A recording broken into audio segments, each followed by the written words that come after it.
계곡이 어떤 상태였는지 또 지금은 어떻게 변화했는지 그걸 좀 말씀을 좀 해주시죠. 예.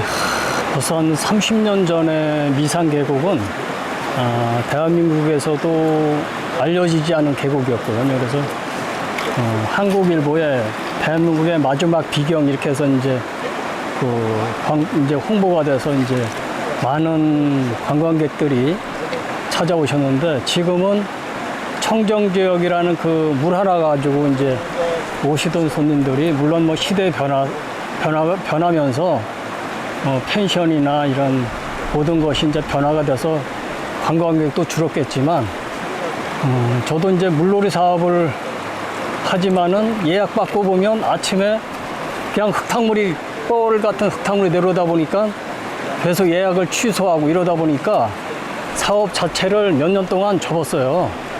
접었는데 지금 해보면 거의 미산계곡 같은 경우에는 지금으로 말하면 펜션들이 거의 한 60%, 70%가 다 폐업한 상태고, 그러다 보니까 이제 식당도 같이 살아야 되는데 민박이 줄으면서 식당이나 이런 것이 같이 저하되다 보니까 굉장히 좀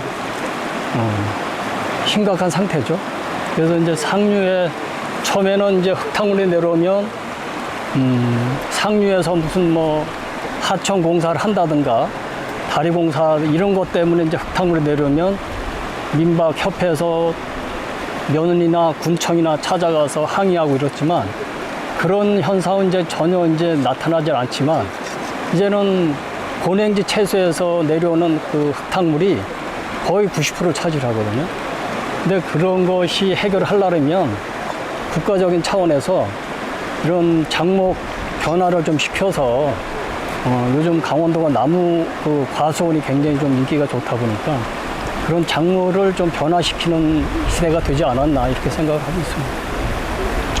상위에서 내려오는 흙탕물이 지금 민박업이라든지 관광업 여기에 어떤 영향을 주고 있는지 같이 정리를 좀 그래서 흙탕물이 물론 뭐 이제 그 상류에서 농사 지는 분은 생업에 딸렸으니까 이제 피부로 못 느끼겠지만, 이 여기서 미산계곡에서 인제까지 그 주변의 관광객들이 찾아오는 민박업의 식당은 뭐 엄청난 타격이 있거든요. 그래서 그 생업을 접어야 될 정도로 굉장히 심각한 상태이기 때문에 이거는 조금 환경 문제에서 좀 다뤄졌으면 하는 것이 제 생각입니다.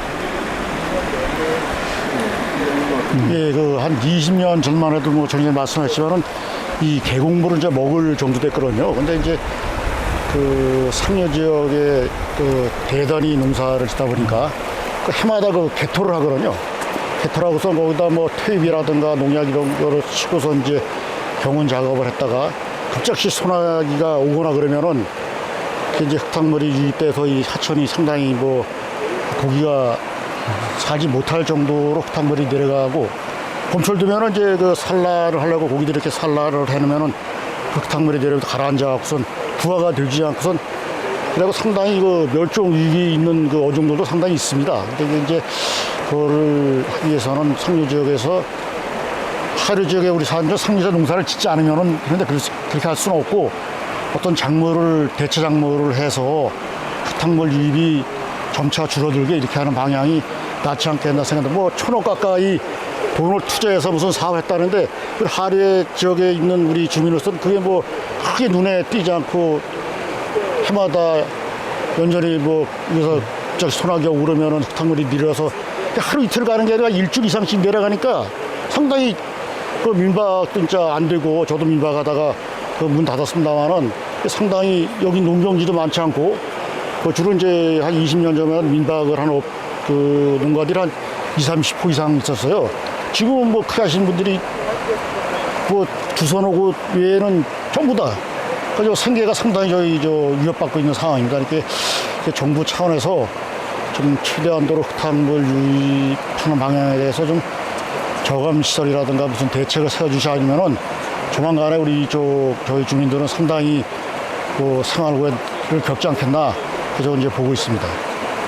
원래는 비가 온 뒤에 흙탕물이 하루 이틀 후에 맑아졌는데 예. 이제는 길어졌다 이렇게. 예. 이제 큰 장마 때는 물이 많아 유속이 빠르니까 빨리 지나가는데 지금 같은데 뭐 지금이라 소나기 한 20-30분 저 상류지에 왔다면 내일 아침쯤 되면 이제 물 흐름이 이게 느리니까 그때쯤 되려면 한 일주 이상 아주 저기 무시 안 볼 정도 흙탕물이 내려가 그러는데 이게 가라앉아 내려오니까 저 위쪽은 금방 빠져나오니까 여기 흙탕물 내릴 때 올라가면 거기서 맑아졌어요 상류 지역은.